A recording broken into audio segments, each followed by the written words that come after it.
What's up, guys? We are live. We have a fun debate for you today. We got the lovely Jazmen Jafar coming back to the channel after a short hiatus, doing cool things with cool people. And then we got Homath back for round two. This is going to be a very interesting debate because these two people are both very smart, but they have very different view when it comes to certain things. One of those things is porn. So I don't want to kind of strawman either one of your positions, but the premise of this debate is going to be: is porn good or bad for society in general? I'll leave it up to you guys if you want to separate, talk about men and women first. We want to talk about society as a whole. I'll leave the details of that up to you guys. My role is just going to be simply moderating. If I need to keep the convo going because you guys are really stuck on a point, then maybe I'll step in a little bit here and there. Oh, he's got some nice little. Oh wow! Yeah, this is the proof of my collection. So I've got. Meanwhile, I'm pulling up, trying to see any porn notes I had from previous debates. It'd be funny if this was just like stick figures of people fucking and like. Yeah, I do not have these drawing skills, but you know, he's a very good artist. Yeah, he is. He was showing me some of it. Yeah. All right, guys. So I'm gonna be stepping in only if number one, someone can't get a point across because they're being interrupted. I don't doubt that will happen. Or number two, I feel like I can bridge the gap and move the conversation forward. We're gonna try to go for like an hour and a half, or maybe even a little bit less, maybe a bit more, depending on how the conversation flows. But yeah, so we're gonna be talking about porn and is it good or bad for society. So I think it would probably make more sense, Jazmen, for you to go first, if you're okay with that. So Homath kind of understands what you find positive about it, if you're okay with that. Yeah. So I wouldn't say porn is good or bad. I think porn is something that's neutral, and it can be used in ways that are unhealthy, and they can also be used in ways that are healthy. So I think I've made this, I think Alex, either you and I have talked, or I've said it on your channel before, or in a previous debate, I think we did on modern day debates, where I kind of we've used the analogy of like eating donuts or even watching TV, social media. Yeah, if you're sitting there and you're doing it all day, it's not good for you, but using it in moderation and using it in a healthy way doesn't seem to have negative outcomes. I also think there's a lot of misinformation out on the internet about porn. This idea that people get addicted, these like forums where people are just spreading all this misinformation. I think porn is really unique. It's a little bit different than some of the other kind of things I'm talking about, because there's a big moral element to it. And there's been a huge meta-analysis, and there's been a ton of research on this. Nicole Prousey at UCLA, the neuroscientist there, Joshua Grubbs, there's some really great researchers out there that have found that, one, like this idea that it causes sexual dysfunction isn't accurate. And also that the big one is there was a big meta-analysis that showed that moral incongruence is actually the biggest predictor of something like porn addiction, which is actually not even recognized by the medical community. So does that mean that nobody can have issues with it? Can it definitely be a compulsion that people struggle with? Absolutely. Do I think people blow it way out of proportion because it's porn in the way that they don't do with like video games or scrolling on social media or other things that give you that dopamine hit? I think, yeah, absolutely. So I guess that's my overall position on porn, is that I think used correctly, and for the vast majority of people, it doesn't seem to be negative. It doesn't seem to have any negative outcomes. For some people, it does. And a lot of the reasons for that, like moral incongruence, et cetera, seem to be the leading cause of it, as opposed to an issue with the actual porn itself. Yeah. All right. Awesome. Homath. You can just give your thoughts on what she said, or just the whole thing in general. Yeah, where I really want to attack that is the phrase "if used correctly," which I don't think anyone uses anything correctly anymore. We have a lot of issues in our society that are the results of abundance. We have what do they call it? Analysis paralysis. Paradox of choice. Sorry? Paradox of choice, right? Yeah, the more choices you have, the harder it is to make a choice. We have an abundance of choices. We have analysis paralysis. People can't make decisions. I remember trying to figure out what I was going to major in college. It took me like a month of just staring in the mirror. We obviously have an obesity problem. We have drug problems. We have the availability of something makes people use it in ways that are not necessarily healthy. So when you say "if used correctly," that opens up a whole world of discussion for me about what qualities are we talking about in the material itself. Are we talking about still images? Are we talking about single individuals at a time? Are we talking about weird, there's a bunch of stand-up comedians in the 90s who had jokes about donkeys and like Dave Attell, like donkey porn. It gets weird, you know?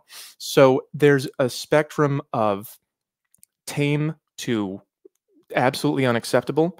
And there is what really is the question for me is what is it that people have available? The pornography seems to be really highly available. A lot of it seems free for some reason. And there are people out there who, and I don't know the numbers, so I'd like to, hear more from you on that. But there are people out there who are using it in unhealthy ways, and it is changing the way that they think about women. It's decreasing their respect for women. This is mostly a male problem. Not a lot of women getting addicted to porn and then being weird in the bedroom with men. And I have personal stories about people I knew and about myself. My problem wasn't that bad, but I know two people in particular who had their relationships really like upended by porn use. There was one guy who couldn't get aroused for his girlfriend anymore, and it was very difficult for their relationship. There was another guy who his girlfriend was complaining about his porn use, and I used to think that it was not a big deal until one day he invited me over to hang out and like play cards and have dinner, and then he made me wait on the porch for 45 minutes while he was using porn in the house. And it was like, that's a really weird way that's a really weird way to privilege things in your life. So I've seen firsthand plenty of examples of porn rewiring people to put this privilege onto like immediate access to these highly stimulating images over things that are better choices for their life. So I view it very, I have my Porn is Bad here. I'm selling this book. This is my proof. I have this, I compared it to like, this is an industrial, corn production factory, and people get fat from too much access to food. You can go down to any 7-Eleven, buy enough calories to kill a horse for $30, and that access is giving people health problems. The access to porn, I think, is also giving people mental and emotional and relational problems. I'm not sure of the numbers, but I think that this the similarity between these processes is pretty clear. Okay. So I don't know if I necessarily disagree that having like I wouldn't say that I could argue that having a ton of access to food the way we do now and things like salt, sugar, et cetera, when our brains are designed in order to seek out those things in order to have energy, and now we just overconsume it. But I wouldn't then say, oh, donuts are bad. Or I wouldn't say like watching TV. Well, the hours you watch TV actually directly lead to how likely you are to be obese. But I wouldn't say watching TV is bad. Sometimes I watch TV, not all the time, but alcohol can be really bad. But if you have it, on a Friday night or a Saturday out with your friends, I don't know if there's this detrimental effect on your life. And it's interesting because hours you watch porn actually hasn't been linked to your likelihood to develop problems. The thing like whereas moral incongruence and also comorbidities with anxiety, depression, et cetera, seem to be the things that predict your likelihood of developing a problem. But I also think there's a lot of evidence that would also be the case with something like food. So there is a lot of it that is available. I am 100% with you on the ethical concerns there, which is why I actually think like what I do on OnlyFans, where we know it's ethical. We have rules on what we can post and can't post. Everyone's 18, everyone's consented. It's behind a paywall. I'm not saying we should get rid of free porn. The data on this is just not, it is definitely not conclusive that this novelty idea that people are seeking out like weird or like bad forms of porn and then they seek more and more of it. It's just, it hasn't been shown, borne out through the studies that have been done. There's a study done in the Czech Republic where they were looking at that and they found that boys will go like that. They'll go that route. They'll start watching weird stuff, but then they always revert back, which makes it seem like more of like a curious, like, okay, like, oh, let me watch this horse thing. And then they're like, okay, whatever, that's weird. And they go back. When it comes to numbers, there's been one representative actual sample done, and it came out to 4.4% of men seem to have an issue with it. And I was less than that for women. I don't have that one off the top. Actually, I wrote it down here if we want it. And then self-reported can be anywhere from like 2% to I think like 10 or something. So and upwards of 90% of men watch it. How often they watch it is a different story. So it seems like this is something just like alcohol, where the majority of people are able to, it's not something that I would say is bad, although you can sit there and say, look, all the ways alcohol is bad for you, look, all the problems it can lead to. That's true. So I really like your question about if used correctly. I guess if used correctly is a weird, even when I said it, I was like, I don't know what that means. I guess if you're using it in a way where it's not a replacement for sex and it's not getting in the way of your other things. It's something you do. You go to work, you have friends, you whatever. And then you're at bed at night and, you know, you're horny one night and you watch porn, jack off, whatever. I don't know if that's bad. So I think it can look different for a lot of different people. I think a lot of stuff people do, like, I think watching streamers all the time, I think that's like way worse. It's like developing parasocial relationships. So I agree with you. Our landscape has changed so much, and that can cause its own set of issues. But I don't know if I would go as bad as to say that, you know, TV is bad or social media is bad or alcohol is bad, right? I think there is a spectrum between never touch alcohol, it's bad, or okay, you've been drinking every night, like maybe you should stop. Maybe there are some benefits to stopping. I also think when it comes to anecdotal experiences, yeah, people can have them, but that's why I like to focus more on actual concrete data, because I actually know somebody who was addicted to porn too, quote unquote, but they were also severely depressed, compulsive. They seem to just get obsessed with different types of things. So we can all have our anecdotes. And I think there are certain kinds of people that have more of a propensity to have issues with it, but I would definitely not say it's the majority. And that's definitely not what the statistics on it show either. Sure. So I would agree that it's probably only a few percent of people who have major problems with it, who would admit that they have major problems with it. Again, on my little porn is bad illustration here, I drew the normal guy having regular levels of satisfaction of his urges, and then the devil guy over here getting. That was definitely my experience back when I was watching porn. I felt like it doesn't matter. I'm a rational person. I know the difference between movies and real life, and it's just something that helps get me through the day.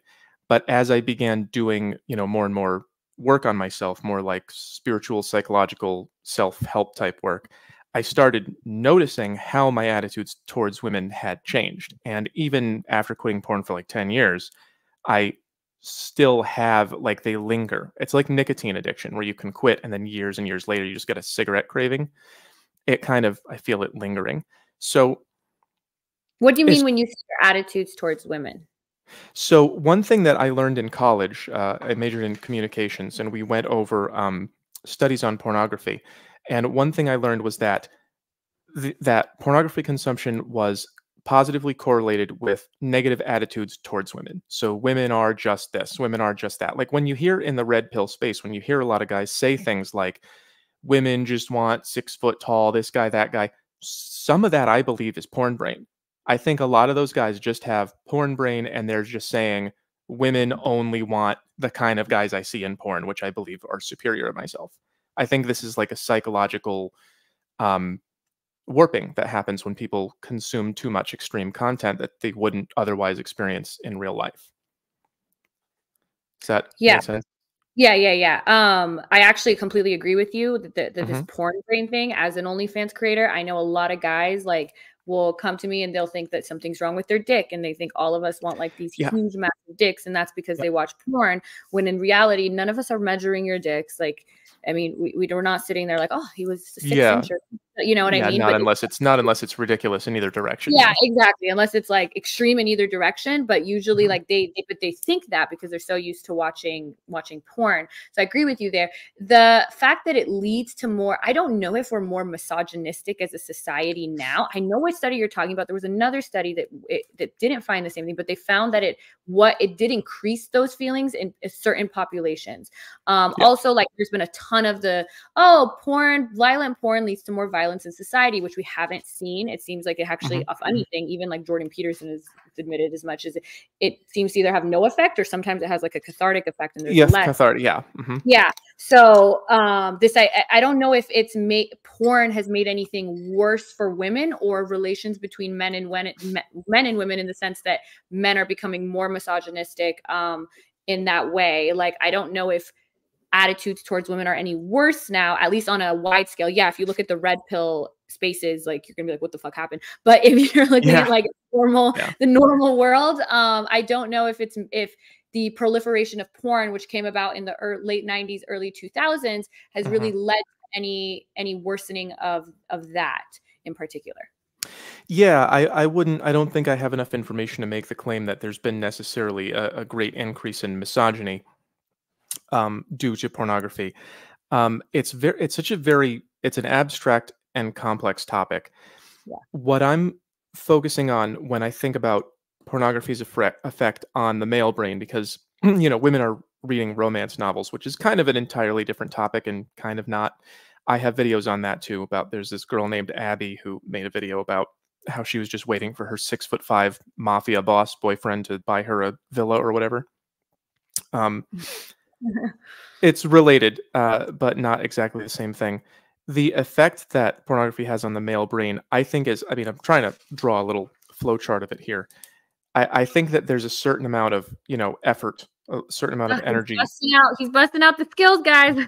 Busting out the drawing skills. I think there's a certain amount of like this would be sleep and then this would be work. There's a certain amount of like energy that men have to put into life. And I think that I've seen enough guys put some of it into pornography where ends up going nowhere, that they're choosing not to put it into anything that's gonna make their lives better. Would you say I the would same thing then about like Instagram or social media or TV? Yes. Because if Yes, the question here is, could someone be doing something more productive than watch porn? Of course. of course. Yeah. Yeah. So, I mean, is it necessarily more of a drain on people's efforts and energy than marijuana or alcohol or anything? I wouldn't necessarily claim that it is, but it has an effect that's very unique in terms of all of the vices, which I would consider it a vice. I don't know if you would agree with that. I would Sometimes. consider. So was that? Yeah, it can be for sure. Yeah, yeah, I would consider it a vice. And in terms of all the vices, I think this is the only one that directly acts on the way that you perceive others. So it's very much like most of the vices are like When you say how you perceive others, you mean women. So you're going back to the point of I view women, I objectify women more because of pornography. yeah. I guess my only issue with that is then we should be seeing effects of that bleed out. When if we look at actually since the proliferation of porn or since porn became widely available, we're actually saying and I'm not saying porn caused this, but I'm not saying it's causation, but we're seeing things like less violence. Crime rates have gone way down.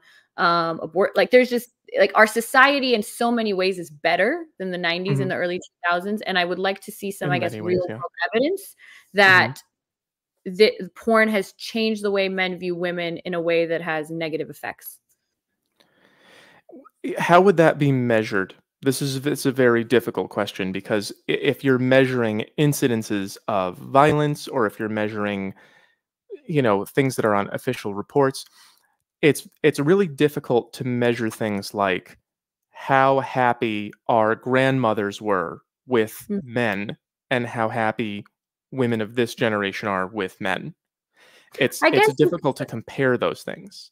Of course, yeah, I agree with you. I would say though that if we're looking at what we're seeing and we're seeing that actually there's been a lot of strides made even since the early 2000s when it comes to women, things like the Me Too movement, things Mhm. like being more cognizant of things like it seems like if anything, our society has moved a lot. In fact, I would argue in some places the pendulum has swung too far in trying to combat things like misogyny, both in all our institutions, Yeah. in our interactions, etc. So I think that some of that has caused the pushback from men. Mhm. That's why some of the red pill stuff has become so popular because of this idea, Yeah. like, oh, you shouldn't be masculine or whatever. Yeah. But yeah, I don't think their advice is great at all, and I think you you would agree. Yeah. So yeah, I agree with you. It would be hard to measure. I guess it seems like it's just speculative. And when I'm looking at actual concrete real world consequences of how we deal with misogyny, I'm seeing that it's moving towards, or it has definitely swung towards being more anti-misogynistic as a society. For sure. Yeah, as time progresses and as we gain more access to, well, I was going to say material wealth, but we're kind of losing access to that right now. But as society sort of progresses, people are internalizing more humanistic values. I think that's what you're getting at, is that this idea of grouping people together and placing stereotypes on them is it's decreasing over time as a social trend. Is that what you mean by that? Yeah, for sure. And I also think that we are taking active steps to not only stop doing it, but almost to like repair the damage, right? Which is what you're seeing with things like the Me Too movement, et cetera. And Yeah.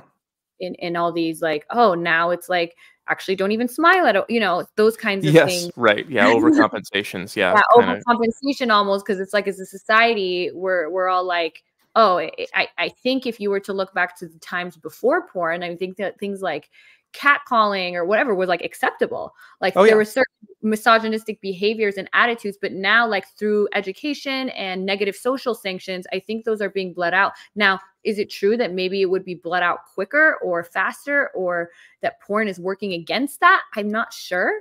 But even the fact that you're sitting here and you're like, this made me feel this way, but I know I shouldn't and it's wrong, probably might not be the way you would have thought if porn came out in the 50s. What do you mean by that? Wouldn't have been the way that I thought? Like the fact that you're like, oh, this is a negative thing. Like I shouldn't be looking at women this way. That even that is something that we are taught today. I don't know Oh, necessarily. you mean the idea that we should or shouldn't be thinking negative Sorry, things? you cut out for me. I'm not sure if you cut out for everyone Sure, else. sorry. So the idea that we should or shouldn't be perceiving people in certain ways, you're saying, wouldn't have You been shouldn't be like, available earlier? I'm assuming when you say it's impacted the way you perceive women, I would assume that that impact is negative, that you may see them, you may objectify them more. Well, the way that the specific way that I remember watching pornography impacting the way that I view women is I began feeling like most women were doing the things that I saw in porn because I subjected I myself to it so much. I began seeing women in the real world and thinking like she's probably doing that too. And mm, then that lowered them in my esteem, and that also made me much more likely to um assume that I'm entitled to it. okay. And do you think that like because we don't have any evidence of this being like a widespread problem, do you feel Sure. like you're just basically speaking on your anecdotal experience right now Well, about that? what I'm at and in this moment, yeah, I'm just talking about my own personal experience, but I don't think I'm the only person who's ever Oh, of had course that not. experience. Of course not. Do you Yeah. feel like if there was more education surrounding this kind of stuff, like which I'm a big proponent of, because yeah, the stuff you see in porn isn't reality, and not every girl wants you to choke her, but some do, whatever. Mhm. Do you feel A like lot if of there them. was better education around this, do you feel like that would maybe at least help combat what you're talking about? Would you? Maybe. I mean, that we're getting into like a lot of complexity here. So if we're talking about education about pornography and its effects and all that, the way I kind of see it is that, people are just sort of like born um and you're just you have instincts and you have a basic setup for a human brain. And then whatever your experiences are through life, whatever it is that you do, uh, sort of writes to that and teaches you. It interfaces with what you have set up in your instinct brain, and then acting again on that to say, well, here's what we're going through, and here's education about it. At some point, it becomes very complex. And I'm more approaching this from the angle of we have to assume everybody starts at zero and goes through life, and we have to make sure that they have good things as they go through life that make them have good ideas and choose good behaviors and be constrained into things that don't cause like social or personal decay rather than what I'm worried about, in terms of this conversation, is if this is pornography and it's causing like some relief or whatever, maybe lowering violence or whatever, and it's causing some negative behaviors, and it's all we don't know what it's doing. If we could quantify it in some way, which is obviously impossible to do, but if we could quantify it and found out that it was more negative than positive, I would rather just not have people looking at it rather than have education around it because it's just more and more expenditure of value and time. Do you um feel like so do you feel the same way about something like social media or alcohol? Like alcohol literally is leading to people's deaths driving, right? Absolutely, yeah. I So feel I similarly about those things. Yeah, that the okay. pornography is unique in the sense that it changes the way that people connect to each other. More than social media? You don't think social media affects the way people connect? I think social media affects the structure through which people connect.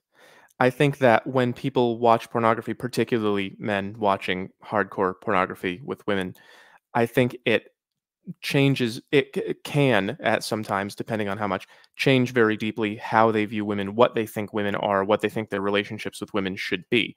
When you say social media changes the way we connect, obviously it changes structure. It makes people stay home, it makes people believe ridiculous things, but it doesn't necessarily make them perceive, I you would know. disagree. I mean, if you look at even like racial tensions can completely like social media can come in and make you in group bias max out. Like, you know what I Mhm. mean? It can make you Yep. it can definitely lead to people becoming more vitriolic to other groups or other because of information that you're being fed and it's a confirmation bias. I think it can definitely inflame tensions, at least in that Yep. way.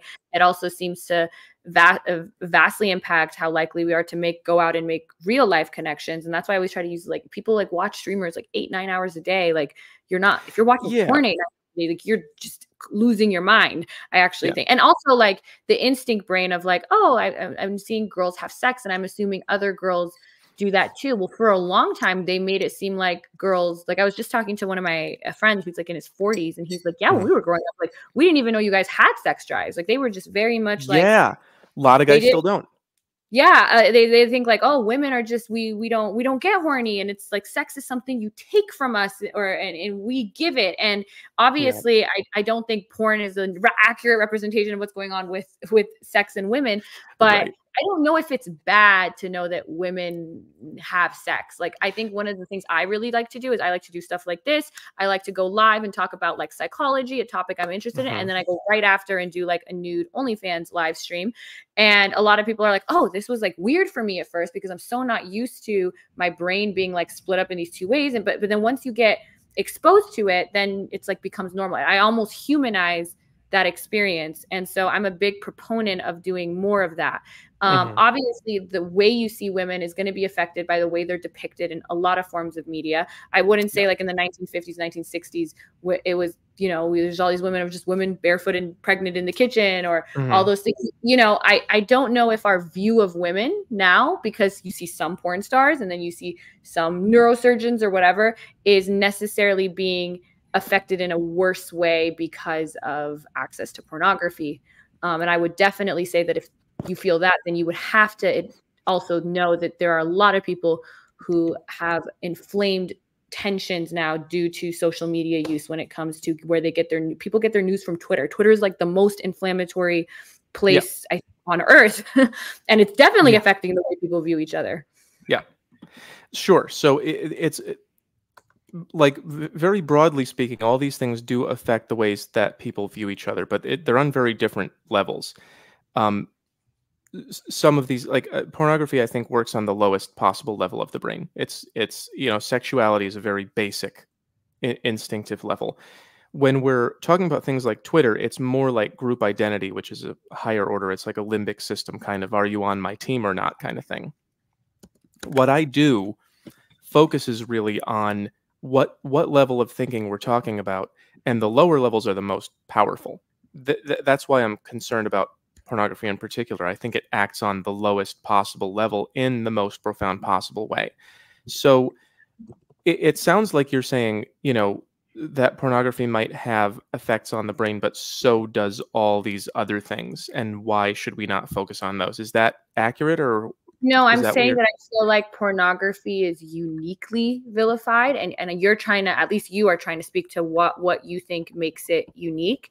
Mhm. But no, I'm not saying we should therefore ban everything. I actually think all of it should be accessible because I Mhm. think that I want to live in a free society where we can make our choices. I'm okay with people on the internet saying Yeah. some of the negative impacts on porn. I just don't want it to be misinformation because there's a lot of misinformation about it that it Mhm. makes you not get hard. Like, these are all that's not what's going on. That's why, and people just aren't educated enough to go read studies and actually even know how to read studies, so you don't even have access Yeah. to it. right? So they're on these forums and they're like in this feedback loop, which social media is also causing, where they're sitting there like, oh my God, no fap, like the little porn is horrible. It's like drugs. It's not like drugs. We have a lot of research as to why it's not like drugs. The scientific and medical community is telling us it's not like drugs. They wouldn't, the DSM-5, the only behavioral addiction is taken as gambling, but they didn't put porn in. It's like, it doesn't change your brain chemistry in that way. And when you're saying, oh, this is on a primal level, it's on a lower level, that it's causing you to perceive other people differently. I don't know if that matters, because I can see, we can all go out and see, we can be like, oh my God, like we're seeing these protests on the street. We're seeing people actually act on how they feel about other groups now. And a lot of that, say those that started, that aggression was fueled by things like social media. Where are we seeing that men are becoming more misogynistic towards women because of? Yeah, I mean, I think it's just like on the first date mostly. I think I've heard where I've seen that manifest itself is I think what I've seen in the last few decades is women telling me how men are when you meet them. And they go, well, men are all want this and they all want that. I remember all the way back in high school, I had a very religious friend who told me that she didn't think she was ever going to get in a relationship or get married because all guys expected sex before marriage. And she was like one of the last religious holdouts. I checked in with her a few years later, like 15 years later, and I think she was a nun. She just had to escape society because of that. So that kind of libertine philosophy that we've adopted, I think that it's very hard to measure. Like, we're talking a lot about measures, and you talk about a lot about the scientific studies and how nobody can read them, and I agree with you very much on that. There's something called the myth of man the hunter, which was the most inaccurate. Like, it was like basically the biggest lie that was purported as science in recent history, and people don't understand that. So I agree with you that people don't know how to read the studies, but how do you make sense of the studies? I have a bunch of them pulled up right here that say frequent porn viewing is associated with lower sexual satisfaction. Pornography begets loneliness. Loneliness begets porn use. There's like a ton of data in the opposite. And there are certain things like satisfaction does seem to be, although if couples were watching it together, or for women, it has the opposite effect. So most of the studies actually on women shows a positive like impact from using pornography, like with body image issues, etc. Especially recently, now that porn has like expanded to like amateur stuff, so you're not seeing like one body type and one thing everywhere. But I did a debate on this the whatever podcast, and my first thing I said is the data here is not, you see one thing here, you see another thing there. We do have some concrete stuff about, like, we do know that there's just not enough to make the claims that like the no anti-porn groups make. And you're not really making those. You're kind of talking about this is affecting relations between men and women. This idea that men only want one thing, I literally heard that when I was like 6 and I didn't even know what it meant. And this was before porn even became the thing. So this idea that men want this, like, this was true in the past too, but the difference is now, because of the sexual revolution, hookup culture, etc., men can actually think that, because some women will do it on the first date. And I said this recently is that there's a moral question here and there's a health question here. Morally, should it be morally condemned to hook up with someone on a first date? No, you're not a bad person if you do that. Just like eating a donut, you're not a bad person. But is it healthy for you? Maybe, maybe not. And I do think that men may have this expectation because more women are doing it. Back then, like, it would be very crazy if a woman did that on a first date. Now it's not. But at the same time, I'm also a big proponent of like telling both men and women, because a lot of women have also been told, oh, you should just sleep around, like hook up with everybody, like that's fine. That's fine if you're wired that way, but there's a lot of women that aren't, and they also need like, look, you're not a whore if you do this, you're not a terrible, horrible, bad person, but it may not be good for you. You don't feel good doing this. It's unhealthy for you. So I think I would go with that more so than the only exception is if it's with me. But other than that, yeah, that's a great point that you make. People being able to check in with themselves about what they feel and don't feel. That's not a skill that most people have. True. Most people are not able to develop that. Most people who I talk to, when I ask them about their feelings, they usually talk to me about the expectations that others have of their feelings. So when I say, how do you feel about this? They go, well, am I supposed to be this way or am I supposed to be that way? And I have to really work with them, in coaching sessions and so on, to get them to go, what do you feel in your body? What do you feel in your mind right now? That's all of that is valid. You have to dig that up for people. The nature of the human mind is to begin in a level that is completely absorptive, that just takes in the environment and like apes it, just copies it. I'm not sure if I can't. I have too many pages. I can't find my stuff anymore. At the lower levels of thinking, people just see the world and they go, this is how the world is, without not even ignoring it, but just not even having the ability to question it. And then they make a model of how the world is based on their experiences, and they expect the world to continue to be that way. Getting people to understand themselves in a very individualistic way, understanding their own wants and needs and boundaries and experience, is something that I think very few people ever actually have the ability to do. And that's kind of the angle that at which I'm coming at this. That there's so much availability of just extreme stimulation, not just pornography, but soda and donuts and everything. There's so much availability of it that overwhelmingly most people cannot be trusted to tell the difference between that and a more natural state of living. There was somebody a long time ago, I had a conversation with someone where they used the phrase, he thinks that drunk is normal. So he's just drunk all the time because he saw too many TV shows or something where people were drunk. So he thought it was a normal state of being and developed alcoholism. And he never had the ability to question whether or not that was normal. I'm not sure if I'm getting that across there. What you're saying makes 100% sense. I think I would maybe disagree with you on the fact that most people, like, I don't know if it's most people can't do this at all. I think if you get older, that's why children are especially vulnerable. But as your prefrontal cortex, develops and you're able to think about these things more deep, like, yeah, people are not going to be able to do this to the same extent. But that's also one of the reasons I think the marketplace of ideas is so great. I love that someone can come to your channel and hear what you have to say. I love that there are women who are showing like, oh, that you can be a wife and you can be this. And I love women that are saying you could be a CEO. I love women even saying you could do OnlyFans. I feel like it's not that there is just one message pushed with the hookup thing and going on a first date. A lot of that's also just due to the sexual revolution, which I think has done more good than bad. But if you want to argue the opposite, like, everything is going to come at a cost. And I think we should talk about those. Like you were saying, the guy who thinks drunk is normal. Well, as a society, most people still don't think drunk is normal, which is why alcoholism does not affect most people who consume it. Just like porn addiction or issues with porn don't affect most people that consume it. So if we're trying to build a society where we're catering to most people, but we're, being cognizant of the vulnerable population, I don't know if banning and censoring and I'm not saying you're saying like, let's legally ban it, but like, you just like you said, most people can't be trusted to do that. So then most people can't be trusted to use Twitter, literally. Yeah, I agreed. Yes. Yeah, most people can't be trusted to do any of these things. But at the same time, like my principle, like the society I want to live in isn't like a paternalistic, infantilizing society where we say, we don't trust you to eat donuts, so you can't have them. We don't trust you to drink alcohol, so it's banned. We don't trust you to be on Twitter, so we're going to get rid of it. More so like, okay, this is going to negatively impact these certain people, but the benefit of still allowing most people to enjoy this and most people to have control of their lives outweighs that. And I would say the same thing with porn. Sure. So I think that this is really the cornerstone of our disagreement. You say the society that you want to live in is one in which people can have access to all these things because we trust them with it.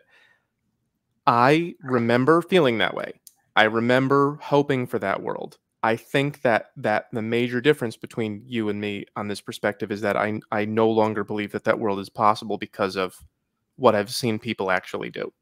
So far, I don't think that you and I have disagreed in any major way about the effects of vices and how they affect people and how they change behavior. I think that the really the major difference in the way that you and I see the world is that you trust people to be able to have access to these things and make the right choices. And I think that we've seen enough evidence that that's not true. Okay, well then, so since porn became widely available, where is the concrete evidence that it has made our society worse? I think you can even show concrete evidence that you can definitely show it that TVs have led to obesity. Like, where is the concrete evidence of porn? What is our society worse at now than before because of porn? Sure. So there's many layers of interpretation in that question. So it's giving concrete evidence in the sociological sciences is extremely difficult because there's many, many layers of interpretive evidence. But people don't have as many friends as they I'm used not to. even asking for causation. I'm just asking, like, what is worse now than the year 2001 Sure. that you think porn is a part of? Sure. So people don't have as many friends as they used to. They don't go out as much as they used to. They don't get married at a young age. They don't have as many children. People are reporting, much lower happiness. People are on way more SSRIs. There are so many signals like that people are living in a way that just does not fit the human condition. Like we are bodies and our DNA constructs us in a certain way, and we're living in ways like I did a YouTube live the other day where I just drew like camping. I just drew a tree and camping, and then like the office and your gray office building. And I juxtaposed the two of these realities where one of them is this horrible gray box where everyone hates you, and the other one is just a place where there's sun and birds. And it's really hard to feel like Friedrich Nietzsche out here. It's hard to feel, absurdist and nihilist out in nature with canyons and rivers. And I think that what we're talking about right now is an issue of how much of this artificialness can people actually tolerate. And I think that you think it's quite a bit, and I no longer believe that it's all that much. Um, I also think, like, okay, in your society that you want to create, how much intervention, like, do you want? Because I think there's been a lot of data that actually does, whereas porn, the hours of porn you watch don't seem to lead to anything. Like, we can't pinpoint the amount of hours you watch to how likely you are to have problems with it. But social media use, that's not true. We can actually see that the more hours you're on social media, For sure. especially for you. So if I'm going to ban something or if I'm going to interfere with something, I would want to first go for the things that have the most concrete evidence of bad, Oh, yeah. of bad outcomes. So obesity problem, we get rid of fast food, TVs, or what do we want? Do you want the government to come in and like cut out how many hours of something you can consume? Do you want it to be, yeah. So this is where we disagree, because like then, okay, we also know that people are out in nature less, and that's been linked to lower levels of happiness. Do you force I don't know if this government that you want to, where we force people, I don't think totalitarian governments have any history, even things like where we tried this, like prohibition, banning alcohol, that didn't turn out very well. That didn't work. So, yeah, go for it. Yeah, prohibition didn't work because people they were still living in conditions where they wanted alcohol. They were still living lives that kind of sucked, and they just said, "Hey, you can't take my drugs away," The world that I want to live in, it's not necessarily totalitarian in the sense where they say you have to go work your shift at Amazon and you don't get any Oreo cookies or anything because they're bad for you. It's more one where we design our world so that we don't need the vices in the first place. So how would you go about doing that? So let's say you're the government, you have a society, you took away social media, you took away porn, which you can't even do, is like impractical, right? It's impractical. Yeah, it's not possible. Yeah, it's not even possible. So this is like a utopia anyway, because right now, if we're going to talk about practical, like what we can do, like in reality, banning porn is probably not going to work, and it's probably not going to be good, like in a lot of ways. But if even in your certainly not now that we have computers, yeah. What is this society you would create where all of a sudden people are okay that you've taken away so many of their freedoms?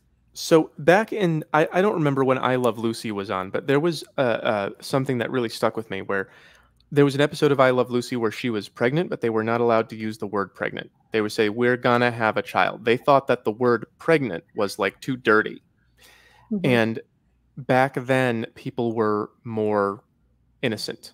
I think they had been exposed to less of the hedonistic realities of life. And the government had control over that, and the government still has control of that in a lot of ways. Like, you know, we can get into any number of conspiracy arguments about how the government is linked to Facebook and what words you can post, and you can have this opinion but not that opinion. There is a relationship of you know, the government of a nation or of a state or whatever to what is on people's minds. Like, govern means control, and ment means mind. It's like, kind of, they're telling you what they're doing. What we allow as a group of people, like legally what we allow as a group of people, is what we value. And then what we value is our behavior, and our behavior is our relationships. And I don't think you would disagree with me that people are less happy than they used to be. That is true, but as you know, happiness is very difficult to measure. So a lot of people use metrics like, oh, people are using antidepressants more or whatever. But yeah, because also now when you go to the doctor, you literally say, oh, I'm sad, they throw you antidepressants. People didn't have like it. Right. Now, for instance, in like the Middle East where my family is from, you wouldn't say everyone's happy because barely anybody uses antidepressants. No one just goes to the doctor. It's like, what the fuck is depression? They don't even recognize it. And it wasn't. Yeah, the word has done harm. Yeah, although as my friend Farah pointed out recently in a previous debate we did, like women were just like women in the 50s that were sitting at home being housewives. They were using all kinds of substances and drinking like to cope. I don't necessarily know if but I do think that if there is one thing that's making us less happy from what the science I read is the lack. We are meant to have more personal face-to-face connection. Yes. 100%. And social media and this online digital world that we're in has definitely stopped that. We are meant to be social creatures. We are meant to see people face-to-face. Even things like working virtually, I know it has its benefits, but it also has its pitfalls. And I think that's one of them. Being out in nature less. I also think the kind of jobs people are working, it's just, you know, how much control you have over your job and how much you're able to support yourself on whatever kind of income you have has a big effect on your happiness. So I think there's something to be said here. It's just very hard to measure and very hard to pinpoint exactly what it is. I am so for encouraging people to go out and live their life, because you're right. When people are, I mean, there's that famous, what is it, mouse rat experiment where there's like the dopamine water. And then like once they actually had everything, they didn't even want, I agree with that. But I don't know if force is the way to get there. And I don't even know if it's possible with the fact that the cat, what is it, the saying, the cat's out of whatever, how now, like, what do we do now about this? I don't know if it's, you know, if you want to encourage people to watch less porn, sure. But I don't know if by saying porn is bad, right? Just like when they would tell you, oh, all drugs are bad. If you do drugs, you're going to die. And then you would see somebody that like smoked weed. They don't care, like, yeah, they're fine. What do you mean? You're lying to me now. So I don't know if, and again, what would you do as a society when you're even in your utopia world? I know I'm asking two questions. You're like, what would you do now? And even in the, or you're somehow in a like as the government, what are you giving people where all of a sudden they don't want to drink anymore? Whereas you're saying in prohibition times, autonomy. Let me just real quickly add on to what Jazmen said and rephrase the question to, I think, maybe move the conversation forward a little bit. So I agree with the points you made, but I think also there's a few big things missing. Poor diet, and that just fucks you up in all kinds of ways. Lack of exercise is another one. And I would also say chronic diseases and toxins. We're being exposed to mold, all kinds of shit that we're not meant to be exposed to. And that takes a practical, tangible, physical toll on your mental health and your physical health. But sometimes people like who are depressed, like literally if they just get out of their moldy house, like Jordan Peterson is a perfect example of this. Get out of their moldy house, eat better, and like a lot of their depression just goes away. But the question I would have for you, Homath, so let's say I wave a magic wand and you're the dictator of America, like as things stand today. What laws would you pass, if any, in regards to I know, what laws would you pass, if any, in regards to porn? I would say if I was dictator, king, dictator, everything I say goes. I would say, that's that's going to be the ticket on that. When you pull the lever, it's going to King Ho. Yeah, I vote for you over anyone else that's running right now. But yeah, go ahead. I would say that commercial productions of hardcore pornography should be strictly not allowed.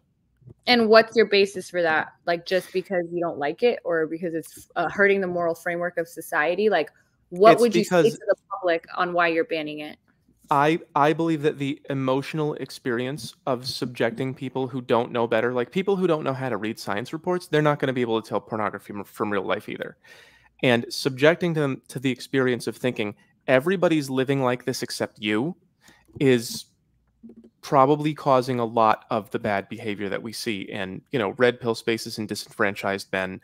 That's what I feel. That's what I'm interpreting. I'm juggling a lot of variables here, and you ask for a lot of concrete proof, and these things are just not possible to do.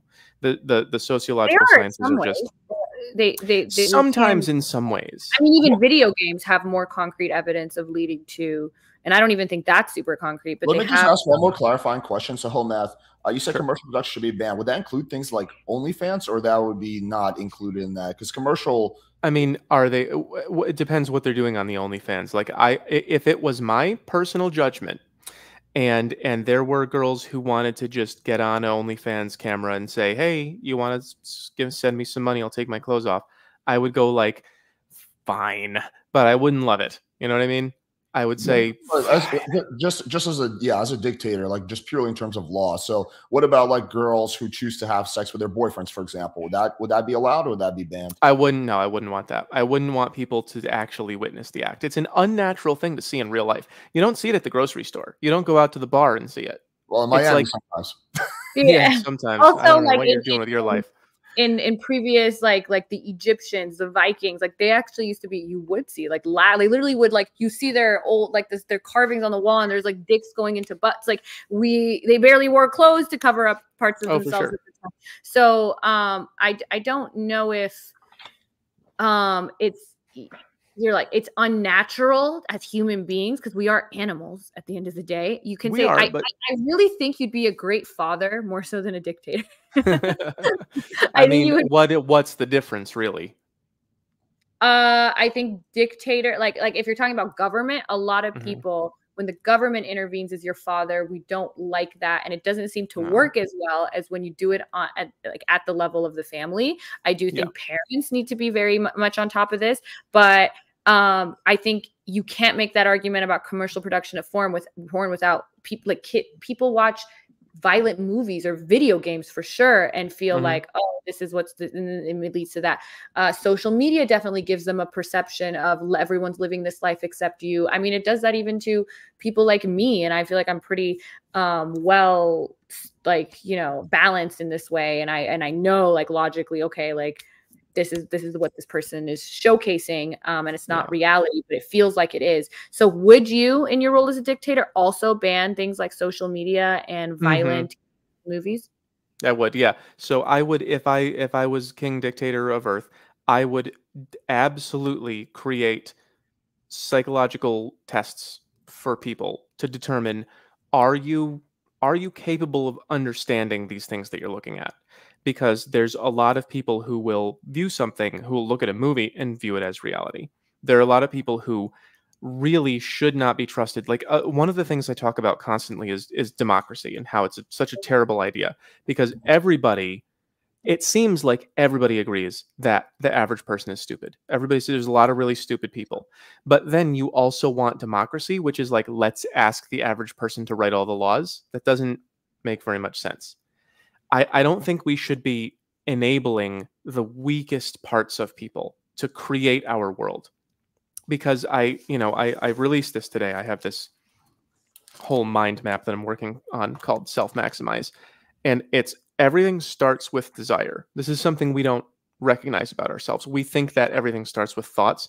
Everything actually starts with desire. We begin thinking about our desires, and then we act, and then the world reacts to us, and that's our lives.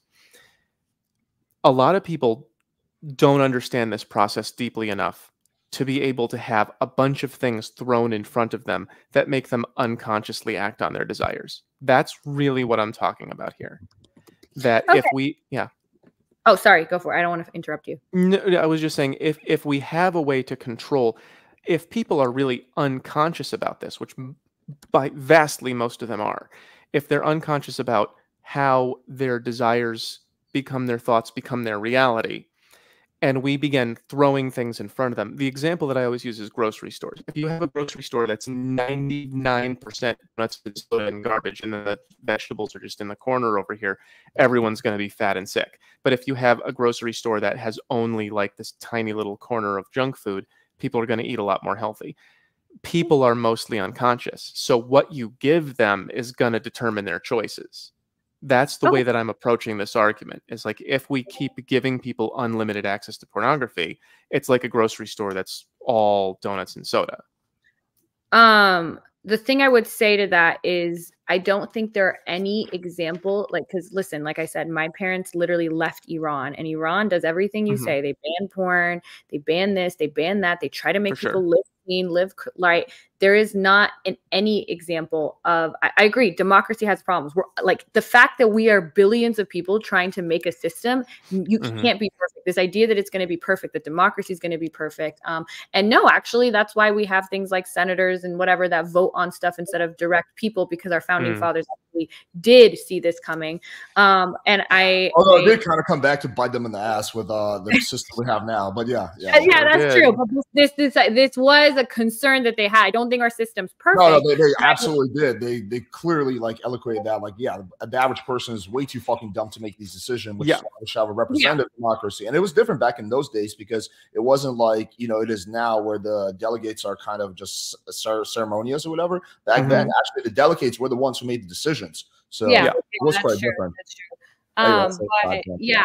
So there's no, I don't think democracy is perfect. I don't think our form of democracy is perfect. It's much better. I would much, like, people always say the excuse like, oh, well, look, China doesn't put out this stuff to their people on TikTok. Yeah, I don't want to live in China.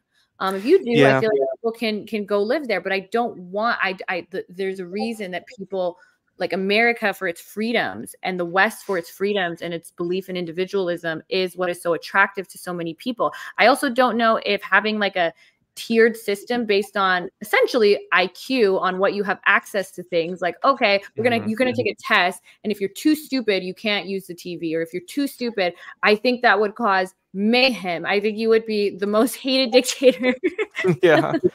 Hey, as long as I'm dictator, I don't care who hates me. And look, I agree. It's sad to me. Like, I am one of those people who's like, oh, like, there are this idea that idiocracy becoming like a real thing, like the people that are having like a lot of kids are probably not the people who should be having a lot of kids, and people who should be, IQ like, has fallen a lot. But at the same time, it's like, okay, I see the problem, but every solution just end like, oh, okay, we're gonna just sterilize the dumb people, or oh, we're just gonna have them take a test, like a literacy test, to see if they should have access to alcohol or porn. That practically speaking, that would be a disaster in my opinion. I agree with you that the problem is there. I just don't know if there is any solution that is going to address the problem in an efficient way. I understand what you're saying precisely, and I agree with it also precisely.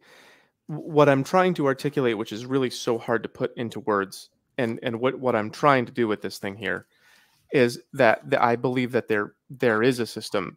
I believe that we can figure it out. We can find out who is thinking in what way and where is the best place to put that type of thinking. I don't know how we're going to code that into law, but that's kind of the way that I'm coming at it. We got very abstract with this. You know, we started with just like people have sex on camera, right? Yeah, I think this is a really great conversation. I really do like what you're saying. I just, if anything, I think having parents have the education and the I think, like I said, you'd be a great father, but I don't think you would. I think as a dictator, you would get a revolution or a revolt right away, right? So maybe like that is something that I feel strongly about. Obviously, little changes we can make, like to reduce, like with the commercial porn thing, doing what we can to reduce instances of exploitation, trafficking, like those little lot. But to say this is bad for you, we're going to ban it because some of you are too dumb to understand how to use it properly. And actually, we're going to let you guys all take a test to see if you're smart enough to get the key to this. That clearly won't work. We do it with a lot of things, though. We do it with, you can't be a doctor unless you pass the SMART test. Yeah, but there's nothing other than like what your profession is. Like, we're not like, you could, if you're smart enough, you get this phone. If you're dumb, you get this phone. If you're, they don't imagine you go into a bar and you have your IQ card or you have something there that tells you how smart you have to take a test in order to enter a bar. That's a very different thing than people and going to like, I went to law school. It's accessible to everyone. We all know not everyone can be an NBA player. Not everyone can be a doctor. Not everyone can be a lawyer, but to then tell people actually not all of you can be trusted to have a cell phone is also, it's a very different thing to me. And there's,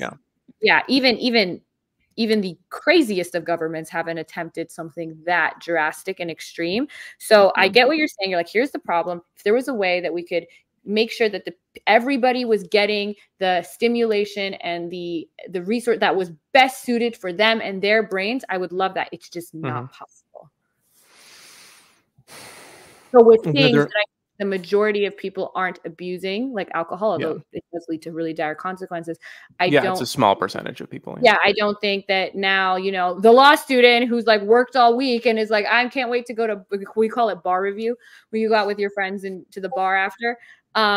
You guys can't do that because Billy Bob over here is too stupid to not.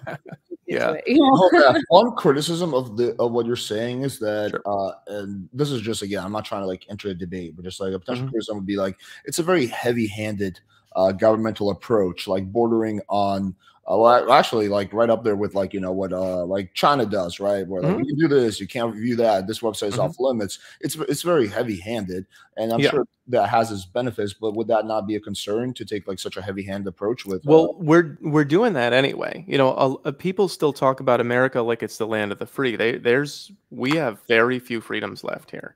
Functionally, there isn't all that much that you can actually do without suffering consequences, and those consequences are actually backed up by law and government.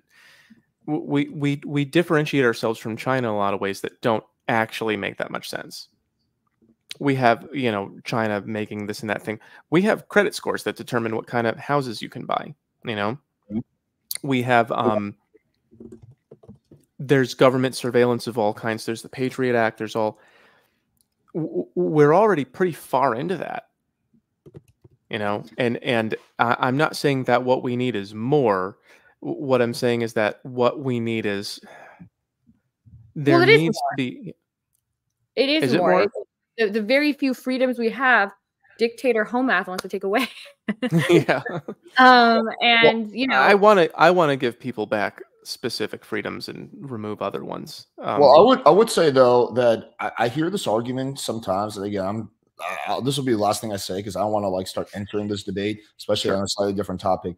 But I do hear this argument a lot that like, America is no longer land of the free. And of course, I'm not a fan of the Patriot Act, and I know we do some shady shit. But at the end of the day, when you travel to like a lot of other countries, you realize how much better we have it when it comes to freedom. We really do. Middle East, Russia, Asia, like we got them beat. We got most countries beat. People who say, "Oh, America is just like Iran," never went to Iran. Yeah, we got. What are the differences? I haven't left. Literally, Iran is super extreme. We're not even allowed to wear, like, you have to cover your hair. There's no access to any Western media music. There's literally, sometimes they take your iPod or whatever at the airport and they go through and they make sure they delete any kind of bad music you have. They have tried in Saudi Arabia too. There's a lot of places. Book bannings. Yeah, exactly. For children, not for adults. Yeah.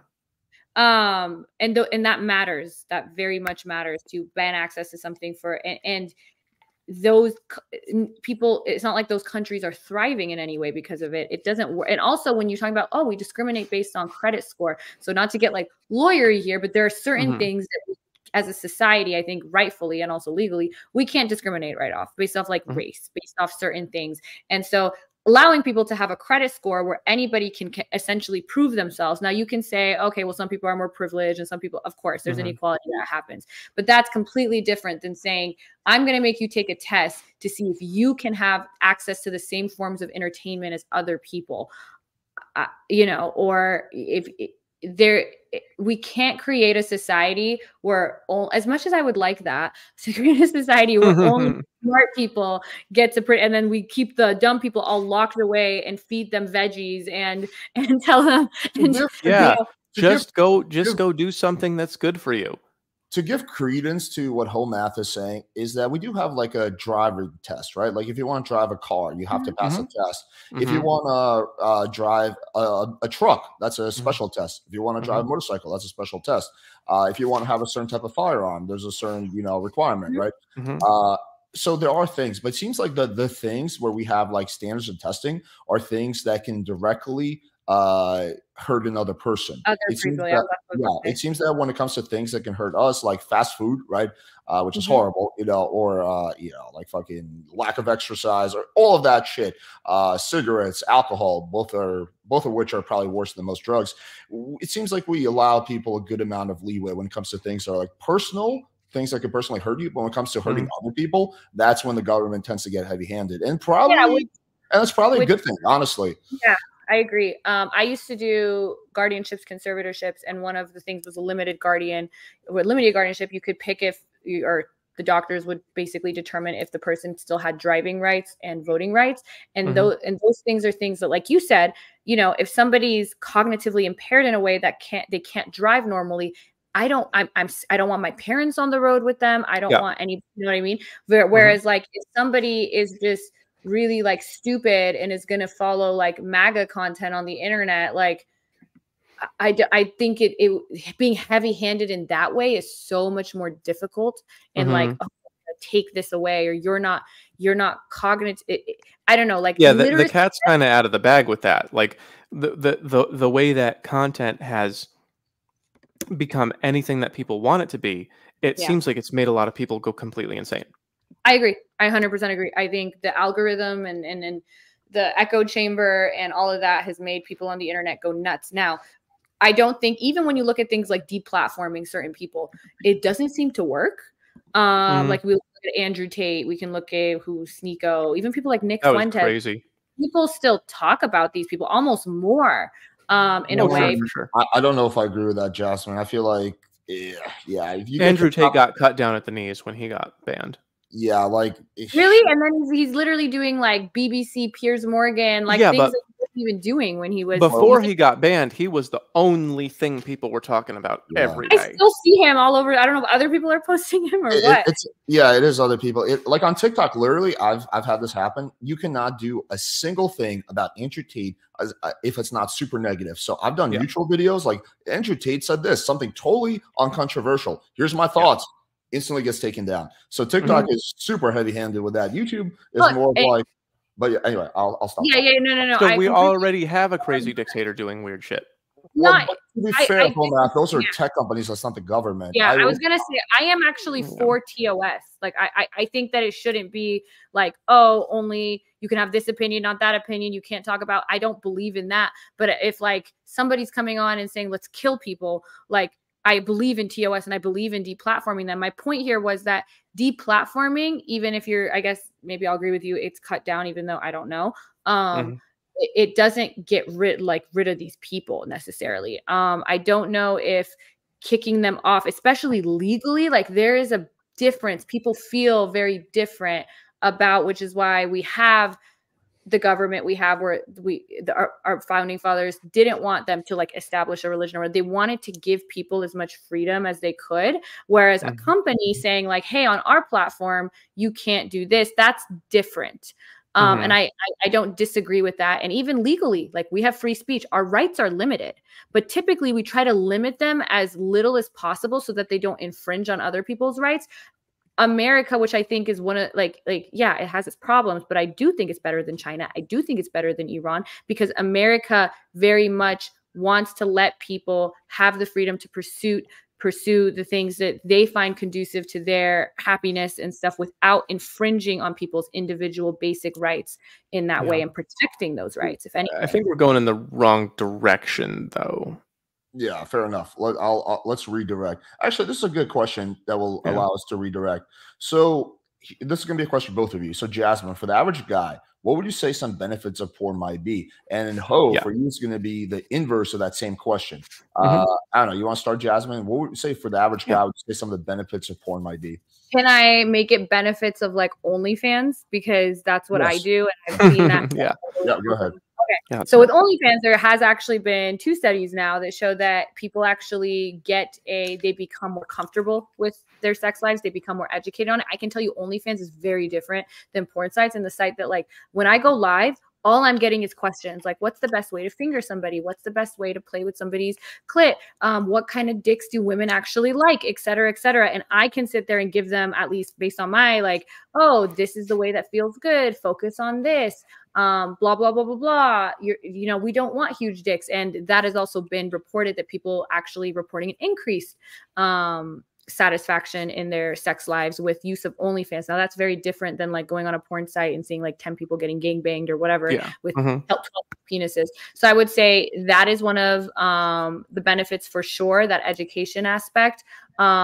Being very like, I don't even know how these people, but like the terminology that's used in our DMs is so like, it's weirdly like respectful. Like we don't even say like, we'll be like, do you have BG content, boy girl content? Do you have G content? Like people are just really polite. You're connecting, you're humanizing the creators, you're supporting the creators by being there. I think that is a benefit for sure.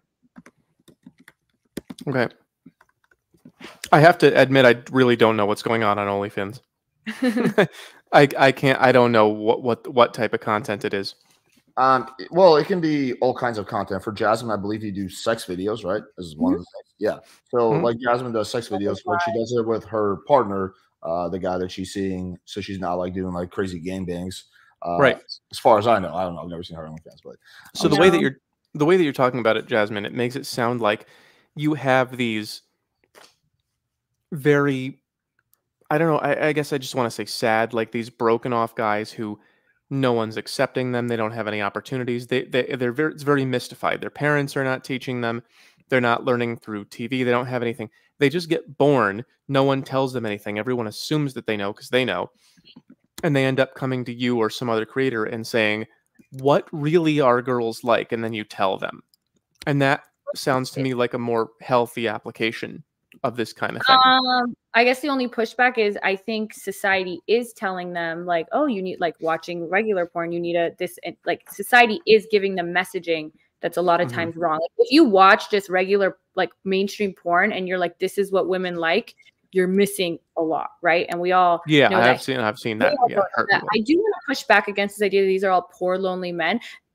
Especially because the statistics are out now. I think it's like 60% of them are married. Like it's not like these lonely men in their thing that have never touched a girl. A lot of them, I have a lot of couples that watch me together too. So most of these are married men who are trying to spice up their sex life, or they're finding outlets that their wives aren't giving them. You could maybe say, oh, there may be a lot of cheating going on. I don't know.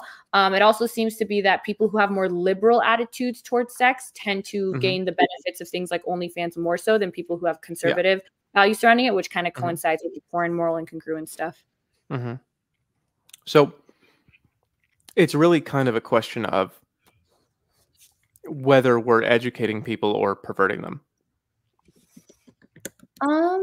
Yeah, but like, I don't know. Perverting is like, what would be perverting somebody?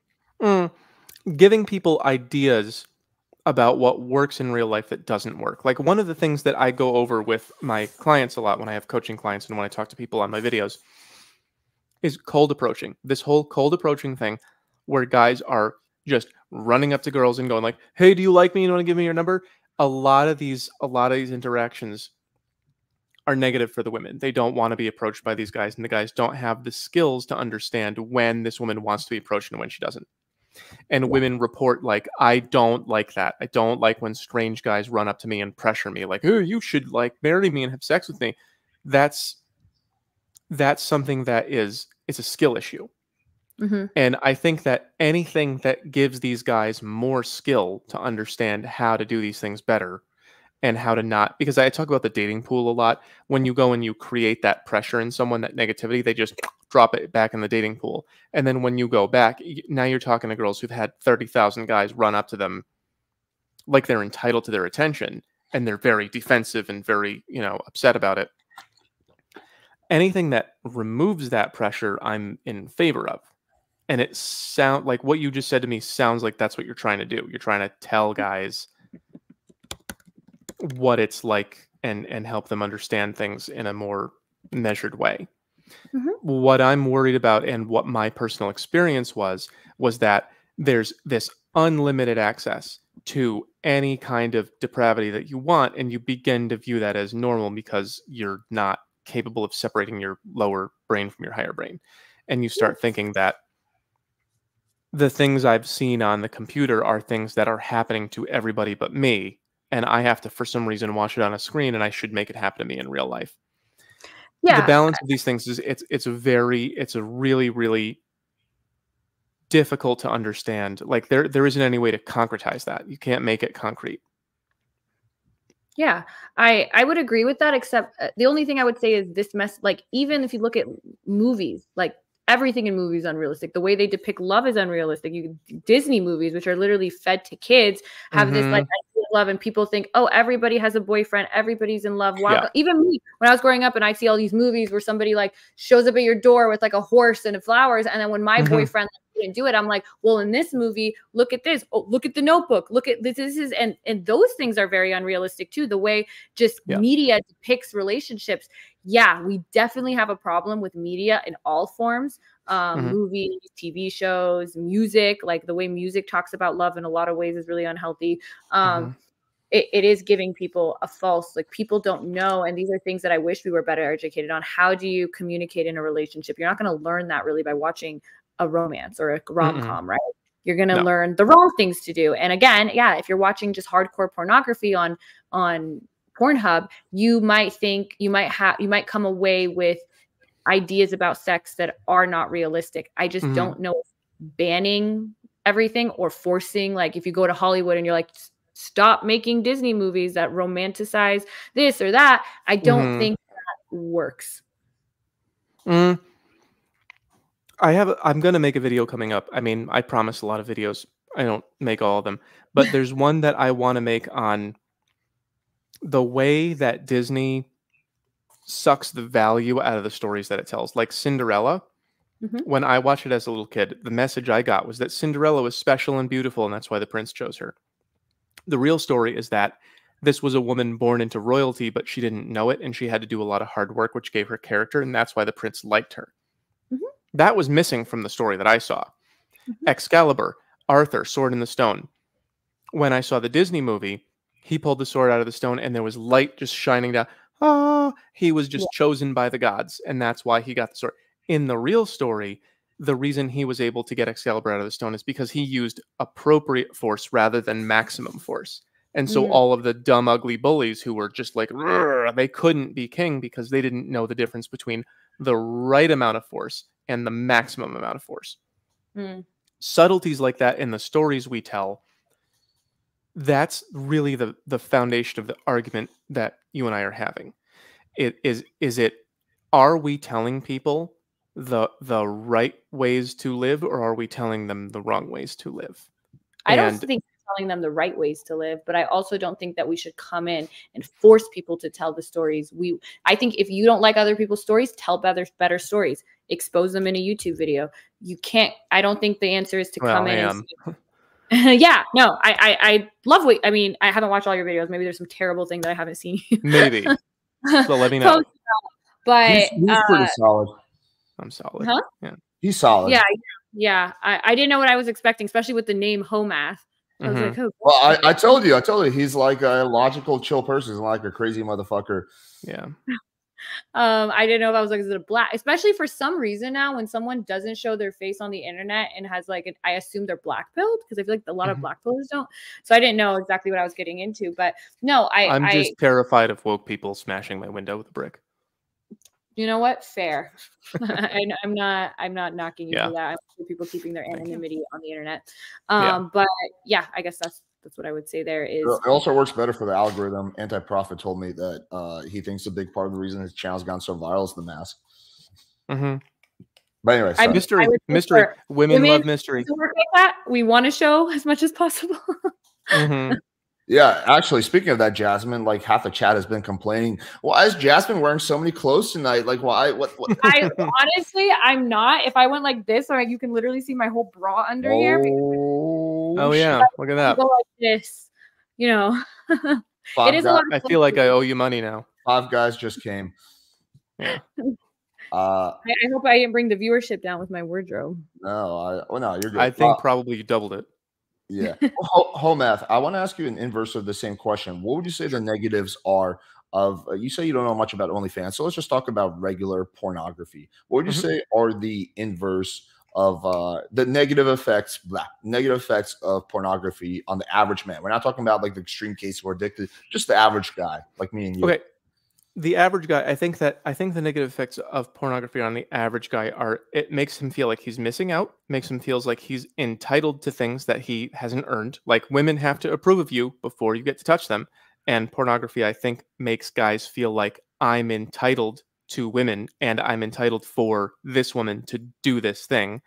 I think that it also makes them think that more women are like crazy and wild than really are.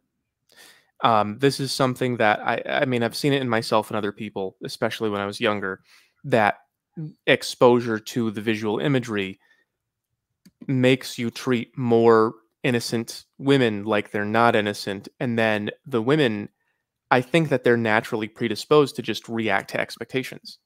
Something that I've seen over and over again with women is that they feel kind of not allowed to enforce their own boundaries. And I'm leaning towards that being a natural state rather than a socialized state. And I think that when you have women not feeling entitled or empowered to enforce their own boundaries, and then you have men thinking, "Oh, there's no boundaries. There's you can just anything." That is potentially, and I mean, in my opinion, probably programming men to tell women, "Hey, here are the expectations," and then the expectations are beyond what would be healthy. Those are my main concerns. Oh, just one follow-up question. Mhm. Would you like some people would argue then the solution is just to help women get better at setting boundaries, which I do agree with you. Mhm. Me and Jasmine, I think we'll both agree with you that I do think some women struggle with setting boundaries, right? And I Mhm. do think it is better for women, for those women, if they can be more clear about their boundaries. Because a lot of times, like these situations, the guy's not trying to be rapey. I mean, obviously there's some Yeah. that happens too, but a lot of Mhm. times the guy just doesn't know. He just thought like the girl was into it, right? Mhm. So it's like, what do you do with shit like that? So what do you think about that? Like, wouldn't the solution be simply to just help women get better at setting boundaries? It's an education issue. It's an education issue. It's like, how do you teach all dogs not to bite? How do you teach all of something that's born a certain way not to be that way? Yeah, the education is important, but I'm trying to think of like Hmm? if you saw if every day of your life you saw people throwing a baseball at someone's head and it bounced off and then they were fine, you would be probably more likely to do that. There was a Simpsons episode about that. There was Maggie was watching Itchy and Scratchy and then she did things that she saw the characters doing. She hit Homer with a hammer or something because she thought it was normal. Normalization.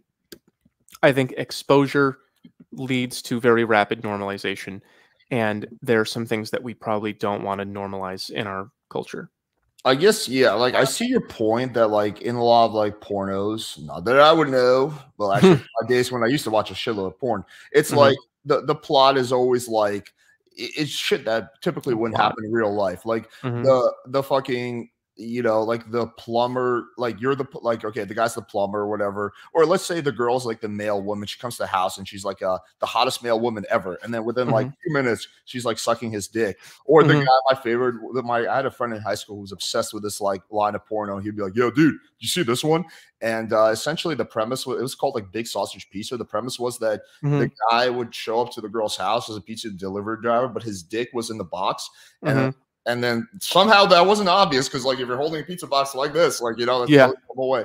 And the Yeah. girl would be like, "Oh, come in, it's hot outside." And she's like, I can't wait to eat my pizza. And he'd open it. She'd be like, "Oh my God, Oh what are you doing?" no, now That's we're so Well, married. would you emotional. say then that like male men are now like, oh, maybe I can do this? Like this idea, I do agree that some women have struggled with this, but I don't know if for those women who can't enforce boundaries, things are worse now that there's porn than before.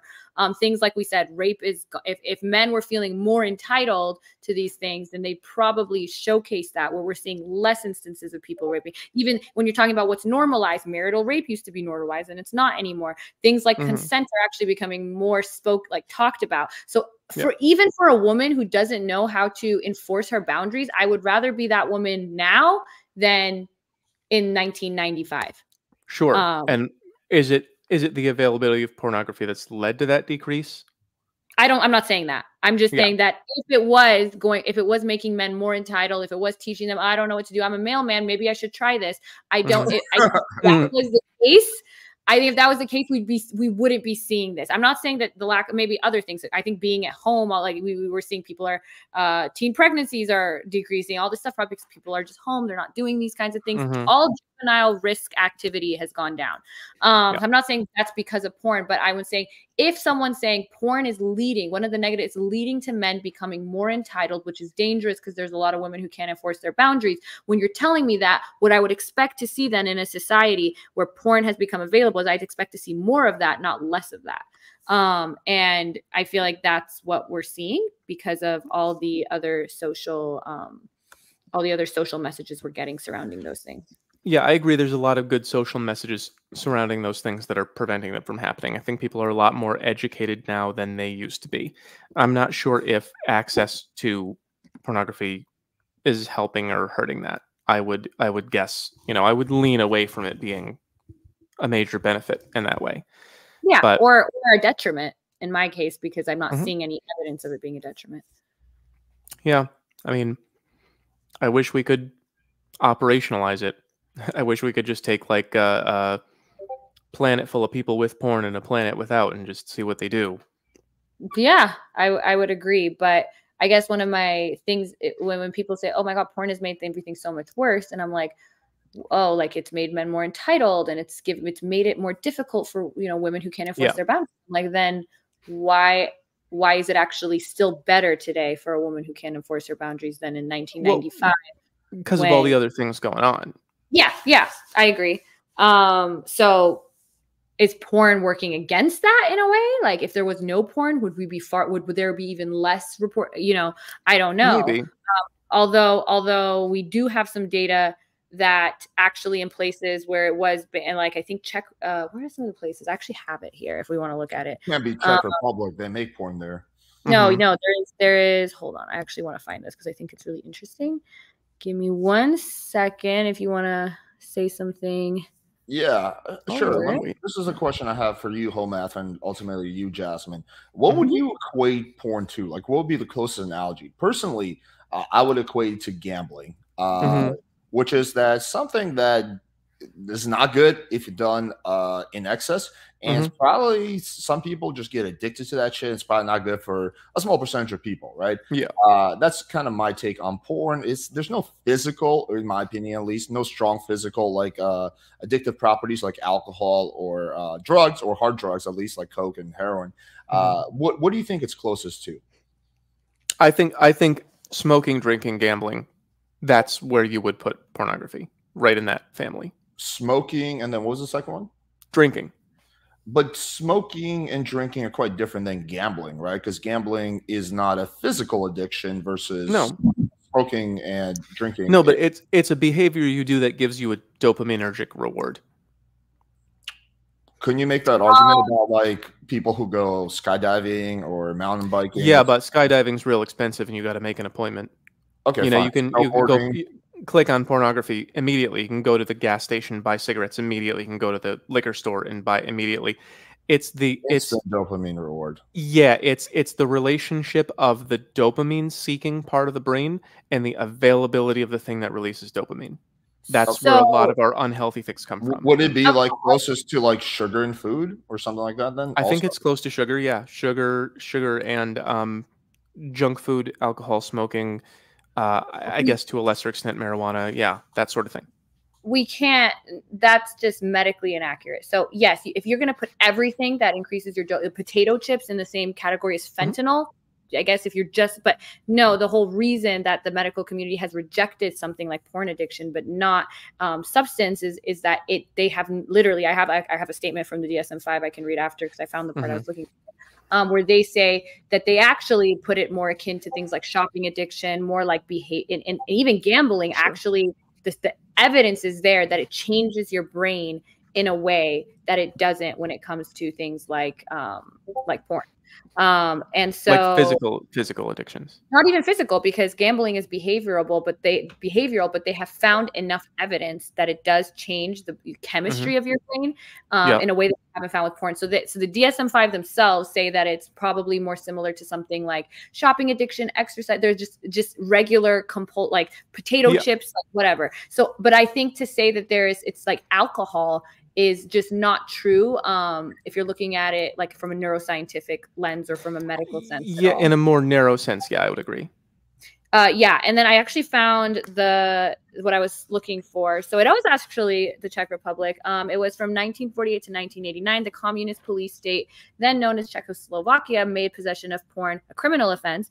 As a result, porn became largely unavailable. But when porn was legalized and the Czech Republic emerged, it legalized porn, and then they actually found that rates during the 18 years after, rapes decreased from 800 a year down to 500. Also, there was one in Denmark where they had related restrictions on pornography. And then once they lifted those, that went down. Same thing with Japan, China, and Hong Kong.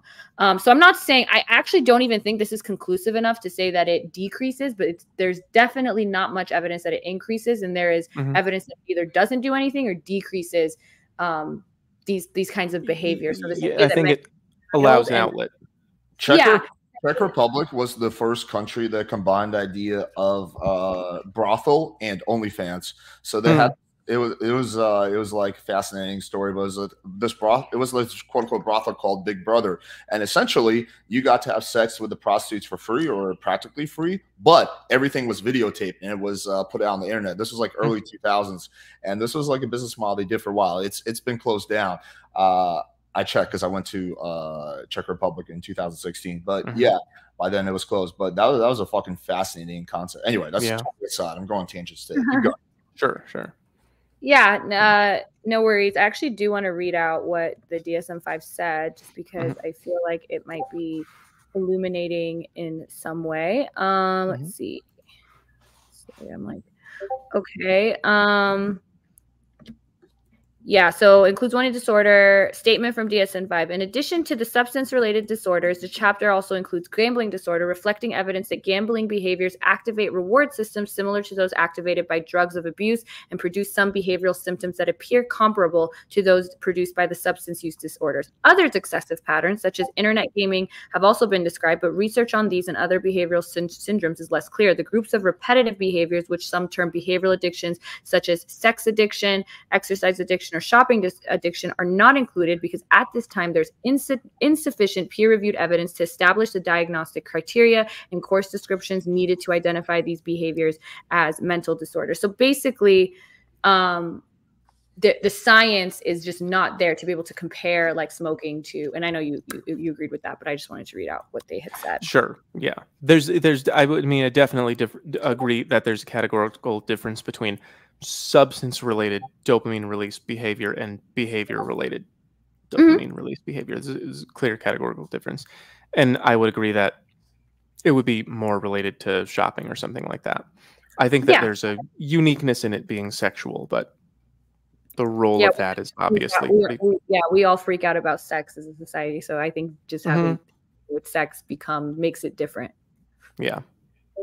We all freak out about sex as a species, I think. Yeah, I agree. Yeah. So go ahead. Yeah, go ahead. No, what were you gonna say? I was just gonna kind of as a summary, like when I get clients who talk to me about porn and not being able to stop, like that's really the focus of it for me. Is I talk to a lot of people who say porn is a part of my life and I don't want it to be because I keep choosing it instead of better choices. And it seems to me to be making them view life in this like FOMO kind of way. Like everyone is getting this but me, and I keep choosing this instead of making better choices. That's just sort of the foundation of the way that I'm looking at it. That the average guy out there has this immediate access to infinity pornography, and I really don't have any idea how the average guy is using it. If he's using it to educate himself to get better, or to use it as a release, or if he's using it to avoid doing better things with his life. I would But say it's probably most guys are using it as a release. mhm, My position is like somewhere probably a little bit in the middle of you. I think more of an issue, honestly, is jerking off, or at least jerking off chronically. mhm, Fun fact, I've been doing NoFap for like 8 years now, and I would definitely mhm. say it's improved my life, Wow. or at least when it comes to like anything sexual related.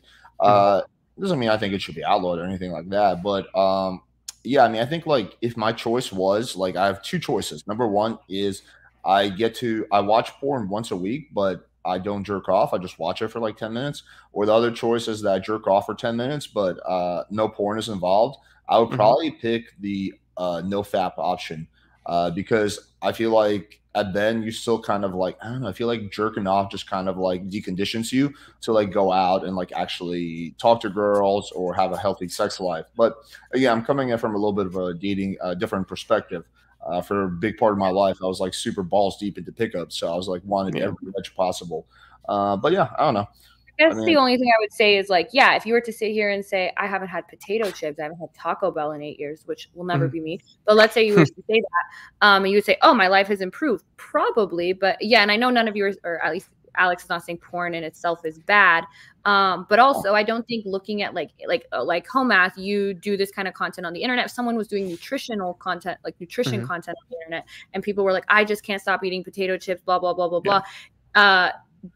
It's like working in a hospital and seeing sick people and then being like, oh look, it's making people sick. And I know mhm, thankfully you're not one of those people that's like, this is expanded onto the general population or even onto the average person. right, But I think we have to be careful when we're operating in spaces where we are more likely to see the extremes and then be like, look at what I'm seeing. This when you're going to clearly have a selection bias. And I do think, yeah, I'm sure if you cut out TV, porn, social media, potato chips, and you come back in 8 years, you're probably going to be super bad. mhm, But I mhm. want that personal choices people make through education and not a governmental force. yeah, I agree with that. Sure. Yeah, I wish that there was a way to get more people to make the correct choices. And I think we've seen through prohibition and things like that that governmental force is usually not the best way to do that. I don't know what is the best way to do that. Yeah. I know it's not one by one. Yeah, and I do agree with you that like we're not also doing a great job by like putting sex everywhere and putting fast food everywhere. Like you said, maybe if our grocery stores were designed to put like healthier Yeah. stuff and have all the bad stuff refined to a corner where they still have the choice to go get it, but it's not like at your fingertips. Like we all know we're Yeah. at the cashier and there's like chocolate bars just like ready for us. Yeah. Um, Always there. we also live in a capitalistic society where those things like those things also fast food and things that produce dopamine responses also make a lot of Mhm. money and Yep. that affects this. It was just a funny comment. Mom calls. What do you do today, honey? I made YouTube, ate dinner, watched porn for 10 minutes, but didn't jerk off. Love you, mom. Bye. Mhm. Mhm. Mhm.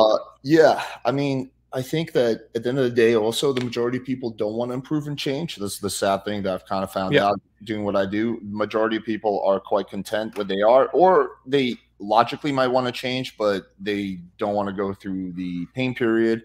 And yeah, I mean it kind of is what it is. Like most fat people know they're fat and they know it's not healthy. There's only a small percentage of fat people who are like in denial about it. Most of them know. It's just like Mhm. and again, some of them have health issues, I'll grant that, but a lot of them they just don't want to go through the fucking headache. It's tough to lose weight, it's tough to put on It's muscle, blah tough. blah Yeah. blah.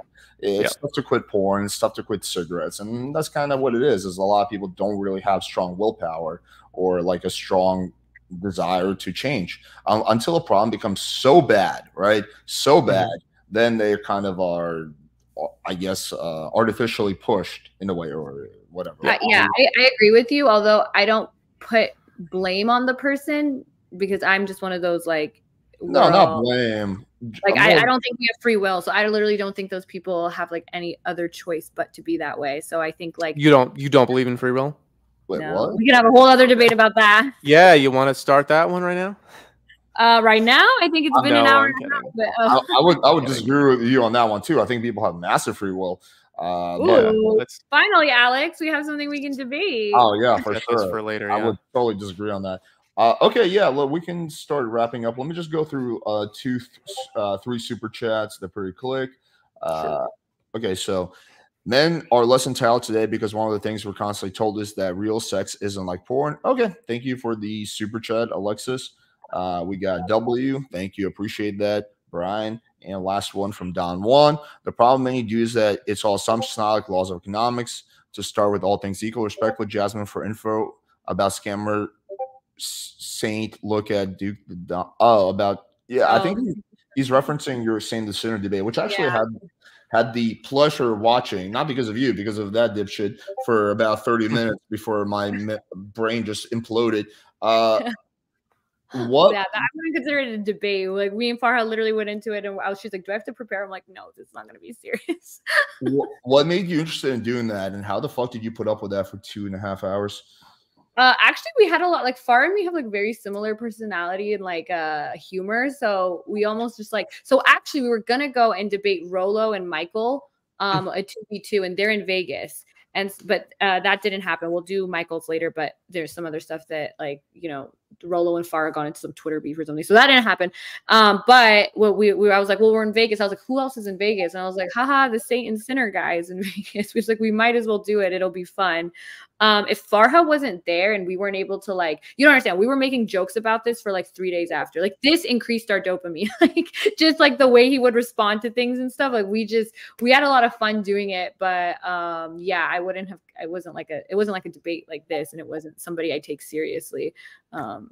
Like home ass, which He's is one funny. of the most insufferable people on the internet. He literally I have fun. I literally have more fun. Like I like doing serious debates, but sometimes you just want to like. Did you? Oh, I felt pain just watching that. He just doesn't answer a single question and just like steamrolls you. You're like, hey, so anyway, let me talk about this. Like you are a dirtbag. I'm like, what's your IP? Yeah. He's like, you are a sick person. Dude, It's almost so bad that it's comical though. Like it's comical to me. So it's a comical time. Yeah. I don't know. I've been trying to debate him, and he says he wants $2,000 to do a debate with me. So fuck that. But apparently he's very, very well off with his intellectual property and apps. I'm sure he's doing quite great. But anyway, this was a fun debate. Do you guys want to quickly give your closing statements? I don't know, maybe like a minute or so. Whatever. We're not going to be Nazis for the time. But yeah, since Jazmen went first, why don't you go first this time, home ass? Okay. I mean, I think that my personal experience of pornography was pretty negative. I feel like I was hoodwinked by it. I feel like I was deceived into thinking that this was a normal thing that didn't affect you in any particular way. I felt affected by it. I didn't like the effects. I still feel affected by it today.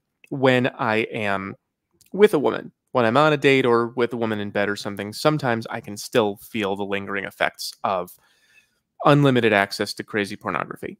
I don't like that. I don't like that happening to lots and lots of people out there, and I absolutely don't believe that the average person has the discernment to be able to tell what's good and bad for them. I don't know how to limit it. I don't know how we would make sure that people are seeing what's good for them.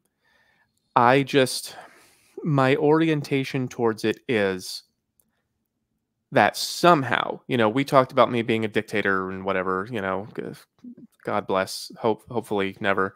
But we talked about if I had ultimate power, what would I do? What laws would I make? That isn't necessarily the way to do it, is to impose it externally. The way that the damage is done is people making individual choices throughout every point in their daily life. I don't know how to get people to make different choices. I'm working on it. I did my released self-maximize today, which is a whole metacognitive framework. I want people to be able to discern between things that are taking them down the wrong road and taking them down the right road. Overall, my position is, and it's very difficult to change because, as we said, we can't get a lot of concrete evidence about it. Overall, my position is that the unfettered access to pornography is taking people down more wrong roads than right ones. And that's just how I'm judging it. Okay, fair enough. Real quick before you answer, did you debate or talk to Richard Cooper? Yeah, he kicked me off the show. Oh, can you send me the link to that? I want to see that. Yeah, he kicked me off. It's funny. He's a funny guy. Okay, back to the porn stuff. First of all, I want to thank Home Math for having this discussion. I feel like the discussion was in a very good faith, which sometimes doesn't happen with content creators on the internet that, especially like the red pill, black pill kind of stuff. So thank you for that. I don't even necessarily disagree with you that unfeathered access to porn is not the greatest thing, but I also always feel like there's always, you know, before this it was metal bands, and before that it was the hippie, like there's always some craze that we're like, this is the thing that's going to break everybody's brain, and this is the thing that's going to be horrible for everybody. And a lot of times it seems like those concerns are overblown, and I also do feel like they are overblown with respect to porn. That just seems like the hot thing right now. Okay, let's focus on this now. Who knows what it's going to be in a few years? Yeah, I agree with you. I wish there was a way that we could, I think better education, parents being more responsible. Like I said, I don't know if I would want home math to be my dictator, but I think he would make a good dad, a really good person to guide people, to coach people, maybe a teacher, whatever. And I think that is the best we can do. And then trying to do things to make it more ethical. Like I pride myself in that. One thing like Alex knows about this is I do not hire people to answer my messages for me. I think that's scammy. I don't do things like that. I try to educate my audience when they ask me questions. I don't think sex is a bad taboo thing that we need to keep out of the public eye. It's a natural thing, and it's clouded with so much shame and you know, religion and culture, especially when it comes to women. It's something that has been repressed, and actually, like the states that, like, we all know, like conservative states watch the most porn. Even countries that ban porn. Yeah, it doesn't seem that they just like abstinence didn't seem to work. I also don't think that banning and being like, this is not accessible to you doesn't work. I think the best thing we can do is education and showing people as much as we can healthy, ethical iterations of something, and then teaching people or incentivizing people and advocating to people to go out.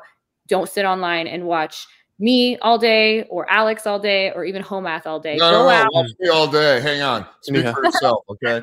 No, I do agree with you. Yeah, even me. If you're watching, like, if you're watching me all day, like, look, like, yeah, come on, man. Like, I want people to have fun. I want people to touch grass, and and I will dress. I will be back to my normal clothing next time. I'm sorry. I just had to throw something on. The fun is going on under this time, not over.